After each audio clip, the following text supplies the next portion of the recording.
दोस्तों yes bank की बात करें तो फाइनली स्टॉक फिर से 22 पर आ चुका है।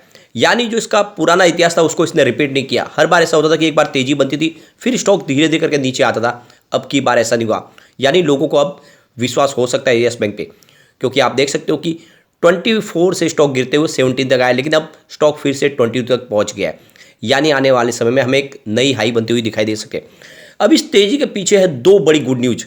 यहाँ पे दो बड़ी पार्टनरशिप की है यस बैंक ने, और आप समझ सकते हो कि जिस तरह से यस बैंक लगातार अपने बिजनेस में एग्रेसिव तरीके से आगे बढ़ रहे, यह इशारा है कि आने वाले समय में जल्द ही यस बैंक इंडिया की टॉप 5 बैंक में भी आ सकती है।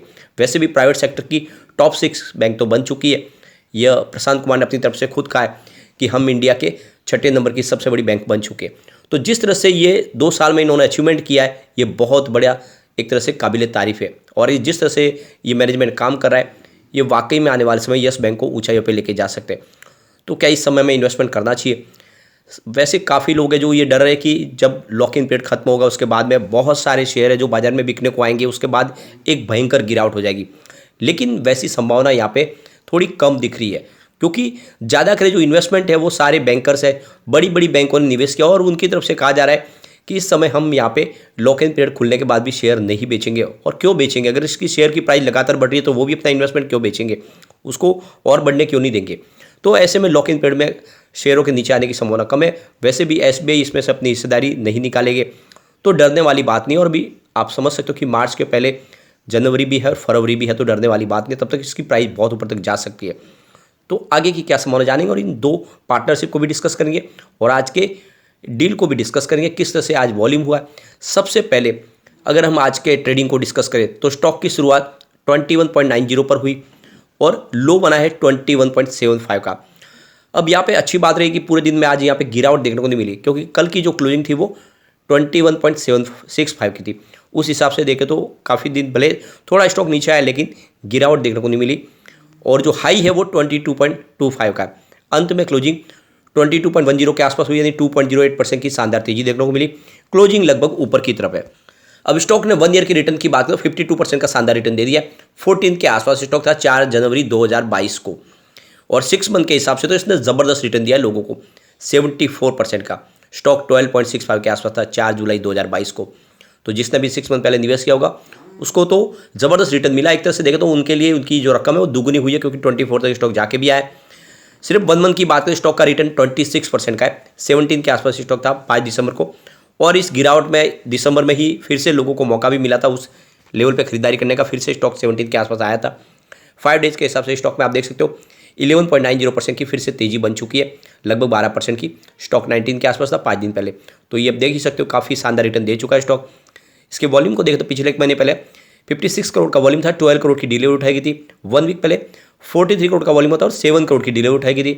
कल 54 करोड़ का वॉल्यूम होता, 10 करोड़ की डिलीवरी उठाई गई थी, और आज 36 करोड़ का वॉल्यूम है। कल से वॉल्यूम थोड़ा सा कम है, लेकिन उसके बावजूद भी वॉल्यूम के मामले में आज भी यस बैंक पूरे बाजार में नंबर 1 है। तो ये तो आप समझ ही सकते हो, पूरे बाजार में जहाँ पे हजारों शेयर है उसमें नंबर 1 बनना बहुत बड़ी बात हो जाती है।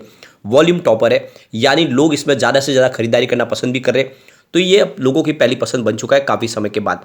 पूरे बाजार की बात करें तो आज निफ्टी 50 18,232 के स्तर पर क्लोजिंग दिए, 0.19% की तेजी थी। बाजार में फिर से पॉजिटिव क्लोजिंग है, अच्छी बात है।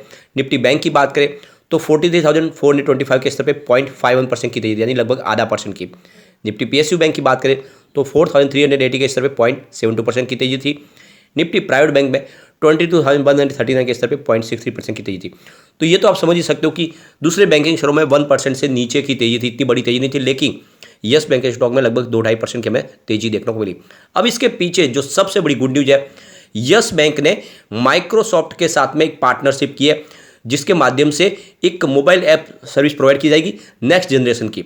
यानी जो कस्टमर्स हैं उनको एक अलग सर्विस मिलने वाली है, यानी लेटेस्ट टेक्नोलॉजी से लेस एक ऐप होगी, मोबाइल ऐप, जिसमें हर तरह की सुविधा मिल जाएगी। और ये माइक्रोसॉफ्ट की लेटेस्ट ऐप होगी, जिसमें आप समझ सकते हो कस्टमर को हर तरह की सर्विस प्रोवाइड की जाएगी।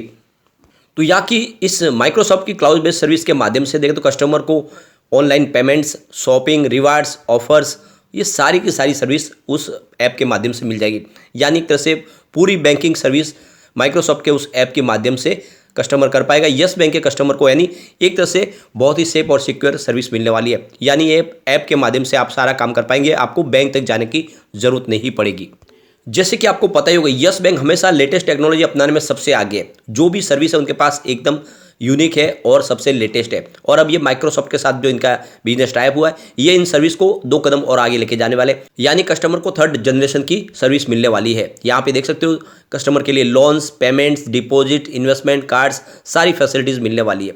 यानी आप समझ सकते हो एक बहुत बड़ा अचीवमेंट होने वाला है। इस पार्टनरशिप के मौके पे CEO और MD प्रशांत कुमार की तरफ से कहा गया है कि हमने जो ये पार्टनरशिप है, इसके वजह से हमारे जो कस्टमर्स हैं उनको हम एक लेटेस्ट टेक्नोलॉजी से रूबरू करवाएंगे और उनको हर तरह की एक स्पीड टेक्नोलॉजी मिल पाएगी और सेफ और सिक्योर टेक्नोलॉजी, और अच्छे से वो उस ऐप का इस्तेमाल कर पाएंगे और सारा का सारा ट्रांजैक्शन वहाँ पे वो कर पाएंगे। और इसी मौके पे प्रेसिडेंट है माइक्रोसॉफ्ट इंडिया के अनंत महेश्वरी, उनका कहना है कि yes bank traditional banking system से बाहर निकल के एक लेटेस्ट नई टेक्नोलॉजी के साथ में आगे बढ़ रहे हैं और नई टेक्नोलॉजी को आजमा रहे हैं। और इसीलिए हम दोनों की ये जो पार्टनरशिप है, ये 2 कदम आगे लेके जाएगी यस बैंक को। एक डिजिटल ट्रांसफॉर्मेशन का काम होने वाला है। यानी आप समझ सकते हो कि जो यस बैंक ने शुरुआत की थी, अब उसमें और आगे जाता हुआ दिखाई देगा। तो कुल मिला के आप देख सकते हो यस बैंक वो सब अचीव कर रहा है जो उसने सोचा था, उससे 2 कदम और आगे बढ़ रहा है। और इसके साथ एक बड़ी और अपडेट निकल के आ रही है। यस बैंक ने एक और पार्टनरशिप किया फैल्कॉन, एक स्टार्टअप कंपनी के साथ में। ये समझ सकते हो कि उनके कस्टमर्स के लिए एक लेटेस्ट टेक्नोलॉजी से रूबरू कराने का एक और यहाँ पे जरिया बनने जा रही है फैल्कॉन्स।